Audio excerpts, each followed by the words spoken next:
आप लोग देख रहे हैं सामने लिखा हुआ है सत्र 2023-24 प्रतिदर्श प्रश्न पत्र कक्षा 10 विषय गणित खंड आ बहुविकल्पी प्रश्न। देखो हमें पता है बोर्ड में जो बहुविकल्पी प्रश्न आएंगे वो हमें OMR सीट पर उनके उत्तर देने हैं। उनमें से 20 बहुविकल्पी प्रश्न आएंगे और बाकी खंड बाकी जो प्रश्न होंगे वो तुम्हारे प्रश्नोत्तर जो है रिटर्न वाले होंगे। 20 क्वेश्चन जो हैं बहुविकल्पी होंगे। तो हम सबसे पहले बहुविकल्पी खंड आ के बहुविकल्पी प्रश्न देख लेते हैं क्या दिए हुए हैं और इनका हल। पहला क्वेश्चन हमारा दे रखा है किन्हीं दो संख्याओं का LCM 60 है, HCF 3 है, एक संख्या 12 है तो दूसरी संख्या होगी। इसके हमें विकल्प दे रखे हैं। ये दे रखा है 20 और दूसरा दे रखा है 15, तीसरा 180 और चौथा दे रखा है 36। तो हम इसका हल लिखते हैं। हल, दो संख्याओं का LCM कितना दे रखा है? LCM दे रखा है 60 और HCF कितना दे रखा है? HCF दिया है 3। एक संख्या 12 है तो दूसरी संख्या बताइए। पहली संख्या कितनी दे रखी है? पहली संख्या दी है 12। तो हमें दूसरी संख्या निकालनी है। दूसरी संख्या ये हमें निकालनी है। तो हम लोगों को एक फार्मूला पता है LCM गुणे HCF बराबर पहली संख्या और गुणे दूसरी संख्या।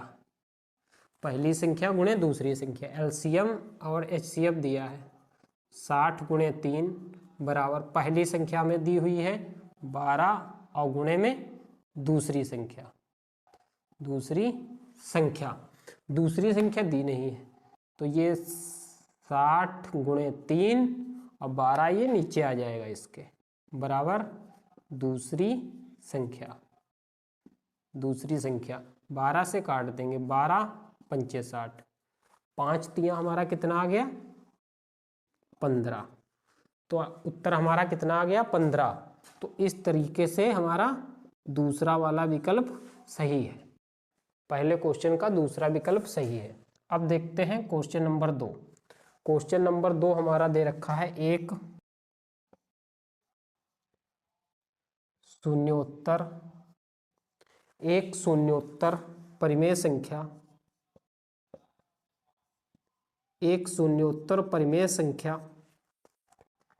और एक अपरिमेय संख्या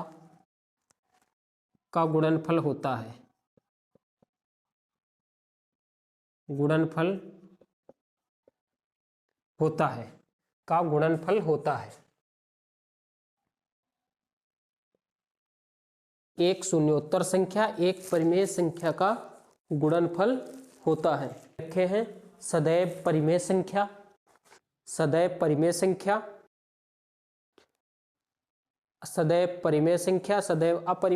परिमेय संख्या, अपरिमेय संख्या और एक।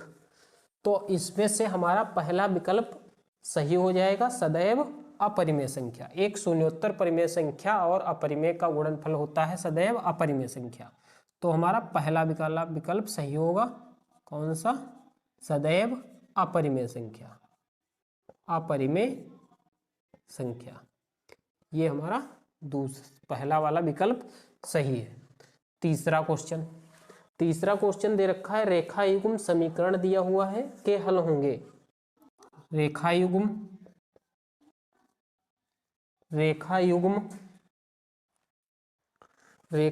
समीकरण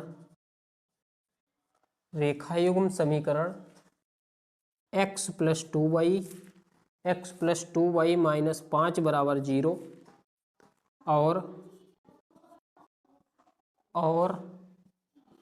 4x + 8y - 20 बराबर 0। ये दो समीकरण हमें पहला और दूसरा दे रखा है। कह रहे हैं के हल होंगे।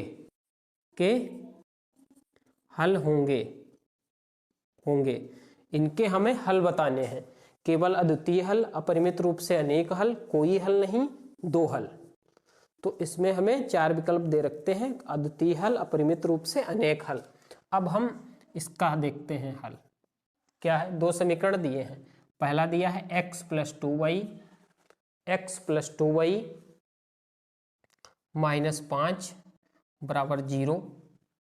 यह है 4x + 8y - 20 = 0। ये हमारा पहला समीकरण। ये दूसरा, यहाँ से की तुलना हम कर लेंगे। की तुलना a1x + b1y + c1 = 0 से, और इसकी तुलना a2x + b2y + c2 = 0 से, इसकी हम तुलना करेंगे। तो यहाँ से हमें मिल जाएगा, यहाँ से हमें a1 = 1, b1 = 2 और c1 = ये मिल जाएगा। a2 बराबर कितना हमारा आ जाएगा 4, b2 = 8, b2 = 8, b2 = 8 और c2 = -20। ये हमें मिल गया। अब रख देंगे इसको बराबर में, a1/a2 = b1/b2 = c1/c2। ये रखेंगे। a1/a2 1/4 बराबर 2/8 बराबर 5/20। माइनस माइनस कट गया, 5 एक कम 5 चक्कू, 2 एक कम 2 चक्कू, सारे बराबर आ गए। a1/a2 = b1/b2 = c1/c2। 1/4 1/4 1/4 तीनों बराबर आ गए। अतः हम कह सकते हैं इसमें हमारा दूसरा विकल्प सही होगा। दूसरा विकल्प क्या दे रखा है, अपरिमित रूप से अनेक हल होंगे। अपरिमित रूप से अनेक हल होंगे।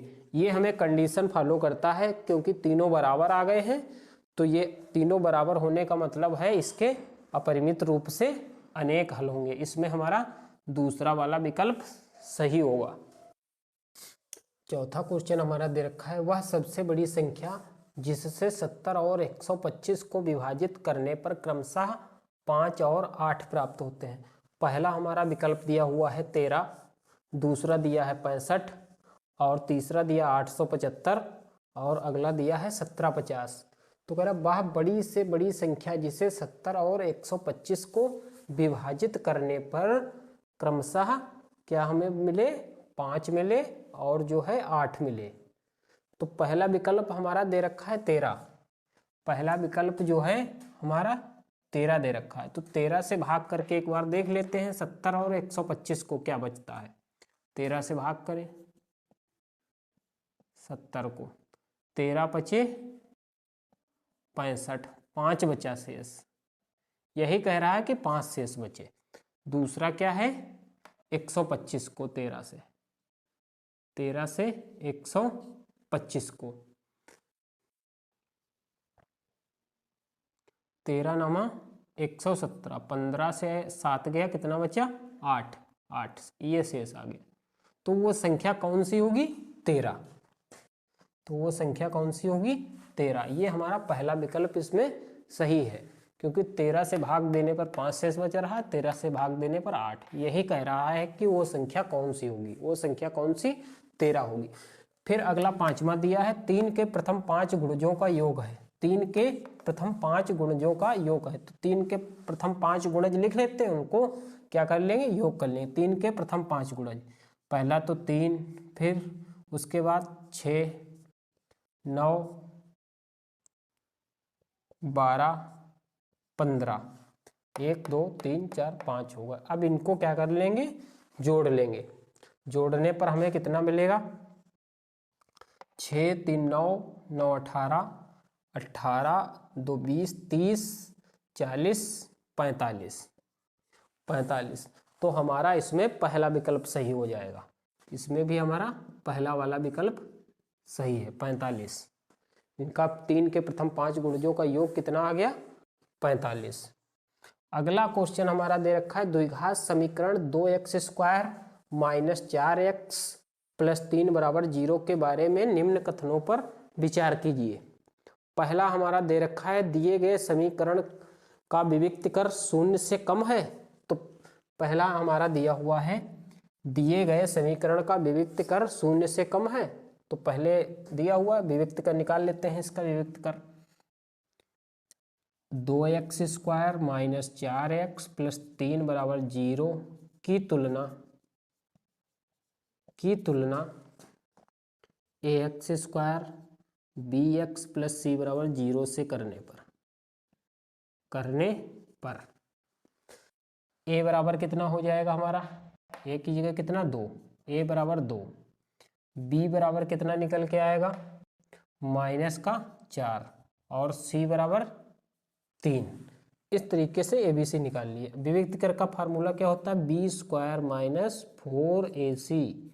b² क्या है हमारा, b कितना है 4 माइनस 4 का स्क्वायर माइनस 4 गुणे a कितना है 2, c कितना है 3। तो 16 माइनस 4 दूनी 8, 8 तियां 24, बचा गया हमारा कितना 24 बचा, कितना यहाँ पे 8 बचा हमारा माइनस का 8। तो क्या हो जाएगा विविक्त कर, ये d बराबर फार्मूला होता है। तो d हमारा d बराबर कितना आ गया -8। तो ये कैसा हो गया 0 से छोटा हो गया। तो d क्या है 0 से छोटा है, d 0 से छोटा हमारा आ गया। तो यहाँ से पहला तो विकल्प है हमारा दिए गए समीकरण का विविक्त कर 0 से कम है। तो पहला हमारा सही है, पहला सही है। दूसरा भी हमारा दे रखा समीकरण का कोई मूल वास्तविक नहीं है, कोई मूल वास्तविक नहीं है क्योंकि ये माइनस कहा आया है तो कोई मूल वास्तविक नहीं होगा। तो हमारा दूसरा भी विकल्प सही है, दूसरा भी। फिर तीसरा है कि समीकरण का विविक्त कर 0 है, 0 नहीं है, ये गलत है। समीकरण के मूल वास्तविक हैं नहीं वास्तविक हैं। तो हमारा दिया रखा पहला विकल्प दिया है a और b सही है, दूसरा दिया है a और d सही है, c और d सही है, केवल a सही है। तो पहला हमारा सही हो जाएगा। पहला वाला विकल्प क्या दिया हुआ है a और b सही है, a और b सही है। a और b पहला क्या मतलब था कि इसका विविक्त कर 0 नहीं है और इसके मूल जो है वास्तविक नहीं है। हमारा 7वां दे रखा है AOBC एक आयत है जिसके 3 शीर्ष हैं, A 0,3, O 0,3, B 5,0। इसका विकर्ण होगा। तो देखते हैं हम लोग क्या है। AOBC एक आयत है, एक आयत बना लेते हैं।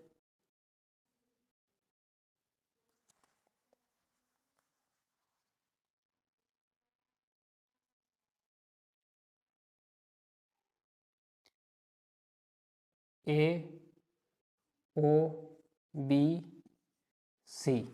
ये हमारा एक आयत बन गया। शीर्ष A है 0,3, O है 0,3, 5,0 और C नहीं दिया है, X, Y मान लेते हैं। ये हमारे विकर्ण दिए हुए हैं, जितना ये विकर्ण होगा उतना ही ये वाला होगा, दोनों विकर्ण आपस में बराबर हैं। तो हम पहले A और B के बीच की दूरी निकाल लेते हैं। AB के बीच की दूरी, तो ये हो जाएगा x1 y1, ये हो जाएगा x2 y2।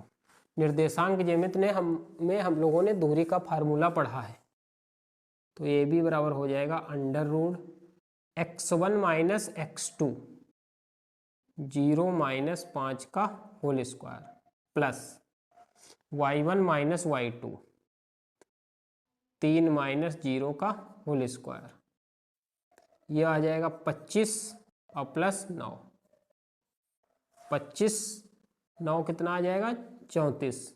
यही हमारा आंसर होगा। पहला विकल्प इसमें दे रखा है 5, दूसरा दे रखा है 3, तीसरा दे रखा है √34 और चौथा दे रखा है हमारा 4। तो हमारा इसमें तीसरा विकल्प सही है, तीसरा वाला विकल्प सही है √34। तीसरा विकल्प हमारा कितना है √34, तीसरा वाला सही है। जितना ये होगा उतना ही ये वाला होगा। अगला दे रखा है यदि समीकरण x² kx माइनस 5/4 का एक मूल 1/2 है तो k का मान ज्ञात कीजिए। तो एक मूल दे रखा है 1/2, तो एक मूल दिया है तो x की जगह हम 1/2 रख के हल कर लेंगे, k का मान निकल आएगा। x की जगह x बराबर 1/2 रखने पर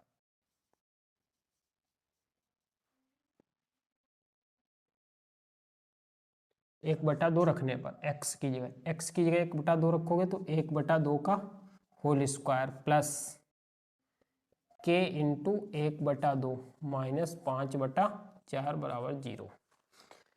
1/2 का स्क्वायर 1/4 प्लस k/2 माइनस 5/4 बराबर 0।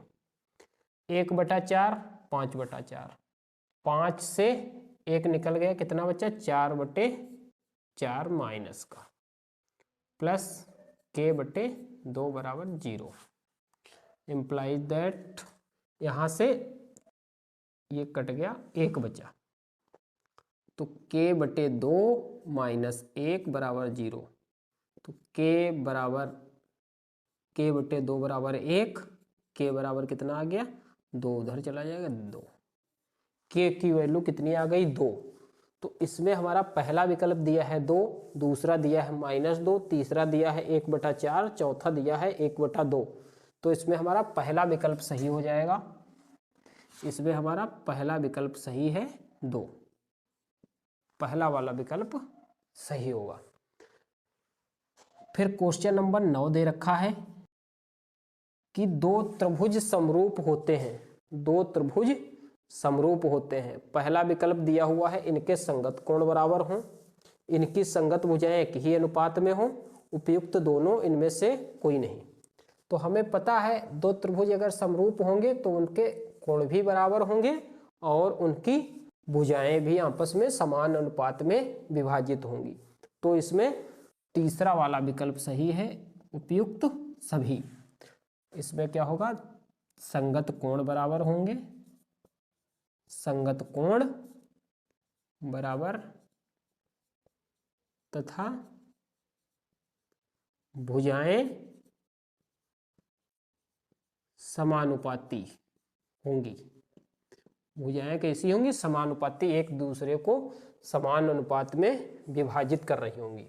अगला 10वां क्वेश्चन दे रखा है यदि एक समकोण त्रिभुज में सी कोण सी कितना 90, AC 3, BC 4 दिया है तो सी से जाने वाली माध्यिका होगी।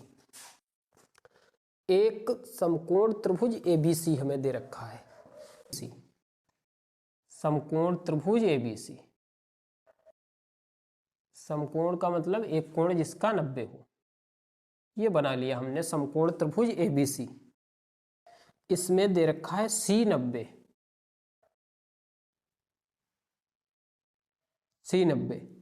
BC कितना है 4 है और AC कितना है 3 है। ये कोण हमारा कितना है 90। अब देखो समकोण त्रिभुज दिया हुआ है, ये 3 है और ये 4 है, तो ये वाला हम निकाल लेंगे और इसका आधा कर लेंगे तो हमारी माध्यिका निकल आएगी। तो इसमें क्या पाइथागोरस लगा दें, लिखोगे पाइथागोरस प्रमेय से।